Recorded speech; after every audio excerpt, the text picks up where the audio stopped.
Honestly, it'd be pretty rough getting into the fitness industry right now. With so many different videos, courses, factoids, articles, what do you know what to believe?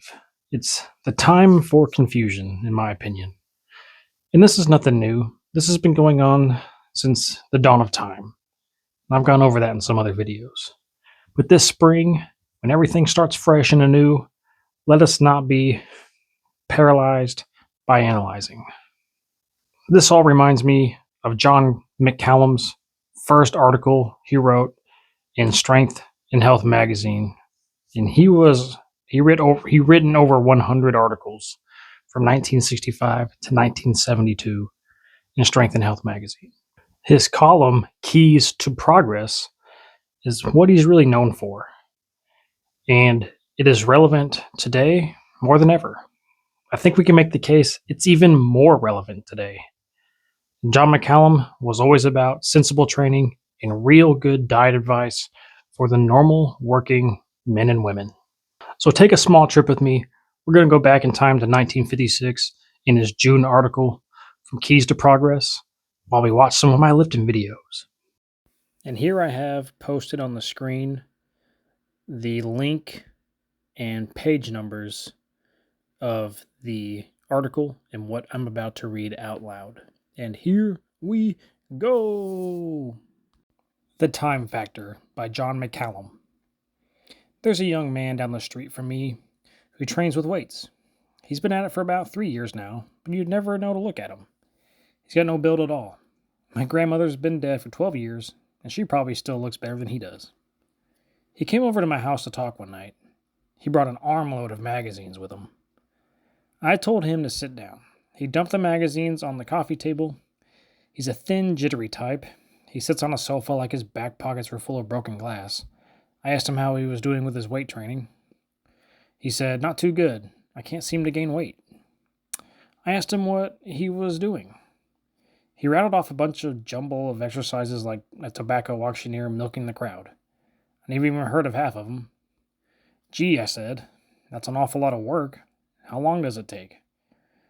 "About 3 hours." "And how often?" 6 days a week." "Man, oh man," I said, "no wonder you're not gaining weight.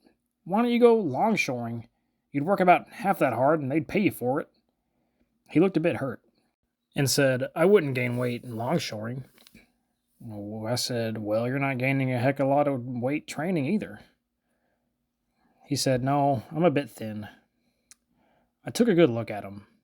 You could open milk tins on his kneecaps. "Yeah," I said, "you are a bit." He squirmed around like he'd been kicked, and I began to feel sorry for him. "Look," I said, "where'd you get the idea you had to train that hard?" He picked up one of the magazines and said, "Here." I took the magazine and started thumbing through it. It wasn't from York. I turned page after page, and they all looked the same, and I finally said, "What in heck is this? A catalog?" No, he said. "Keep going." I kept going, and about halfway through the book, I came to a story about a guy who was double bumping his pecs or something. I recognized his picture. He built up at Yerrick's, and he looked better than he is now. I passed another half dozen pages of advertising and came to a story about a guy who said the Wonder System produced his, quote, "thrilling legs." I closed it up at this point. I've seen lots of good legs, but the only ones I've ever thrilled me were on girls. I handed the book back. "Not bad," I said. "Slip it under your coat when you're leaving, will you? The postal authorities may be casing the place." He looked a bit puzzled. "Don't you read them?" "No," I said. "I read Peanuts. It's not quite as funny, but it makes more sense." "Well, I don't know," he said. "There's a lot of stuff in there about gaining weight." "Do you follow it?" "Sure." "Did you gain any weight?" "Well, no, but I'm going to stick with it. I got lots of starch in my spine." "You got lots of rocks in your head. You could put muscles on a lamppost in 3 years." "You think there's a better way to gain weight?" "Certainly." "How?" So I told him. I said, "Gaining weight isn't complicated. It's the easiest thing in the world. But there's certain principles to follow, and you're not following any of them. One of the most important items is the amount of time you spend working out. You don't need to spend very long at it. If you're trying to gain weight, you're way better off doing too little than too much. 3-hour workouts are fine for an advanced man with nothing else to do, but they're suicide for a guy building up. And let's be reasonable about it. Anyone who works out for a living or works for a living and spends 3 hours a day working out is making a social outcast of himself. Keep that up, and the next sound you will hear will be your old lady cackling as she runs off with the milkman. You can gain weight, all the weight you want in the world, and still lead a normal life. The heaviest muscled man I ever met is Maurice Jones of Vancouver, BC. You wouldn't believe anyone could have that much muscle, and every ounce of it was built with weights.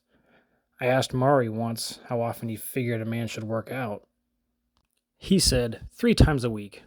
And how long for each workout? About an hour. I watched Reg Park work out once. I timed him. His workout took an hour and 4 minutes.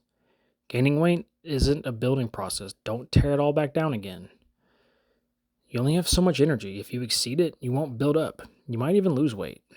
I was down in Chula Vista last summer. I dropped in to see Earl Clark. He's a real friendly guy and built like nothing on earth. We spent a lot of time talking, and I asked him how much time he spent working out. He said, from an hour to an hour and a half. And I asked him how often. 3 times a week. I said, do you think that's enough? Sure, he said. Plenty. Most of the guys spend too long at it.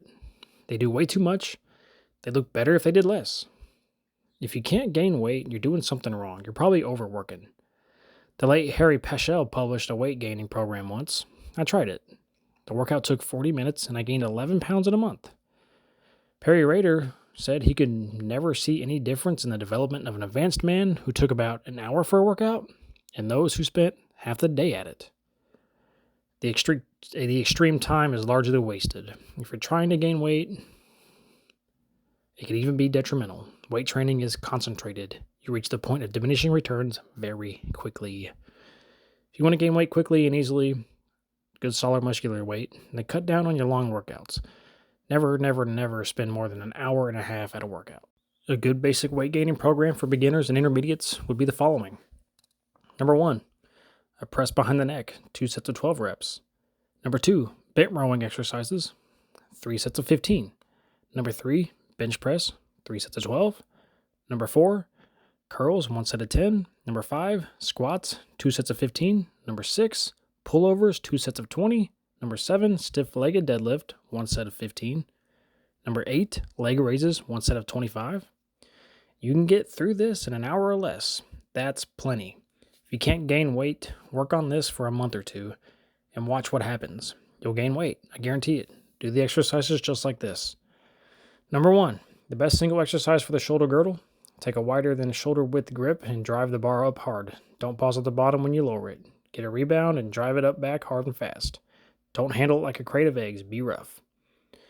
Number 2, the best all-around back exercise. Round your back when the bar is in the low position. Pull up to your lower abdomen and arch your back. Try to contract your spinal erectors. Number 3, the bench press. For chest and arms, use a normal width press grip. Don't pause at the bottom. Arch your back a very little bit and fire it back up again. This will thicken your arms and shoulders and put slabs of meat on your chest. Work up into heavy weights. Number 4, not too important for gaining weight. Use a fairly close grip and do them in strict style. Number 5, the granddaddy of them all. Squats are the best single exercise for gaining weight. Do them in a breathing style. 3 monstrous breaths between each rep. Don't pause at the bottom. Go down to slightly below parallel position and bounce back up as hard and smooth as you can. Push hard, fight, drive. You should work up to about 150% of your body weight for 15 reps. Number 6, alternate pullovers with the squats. Use a light weight and stretch your rib box. Number 7, the best lower back exercise. This works everything from your heels to the back of your head. Work up to about 10 pounds more than your squatting poundage. Use a reverse grip. This exercise will increase your power, bulk, and beyond belief. Work hard at it. Number 8, this will keep your gut down while you're gaining. There's no point in getting fat. Breathe as deeply as possible between reps on all these exercises. There aren't many exercises in the program. Just work hard on every single one of them. Work out 3 times a week and no more. Don't touch the weights at all on your in-between days. When you finish your workout, have a shower and forget about it till your next training day.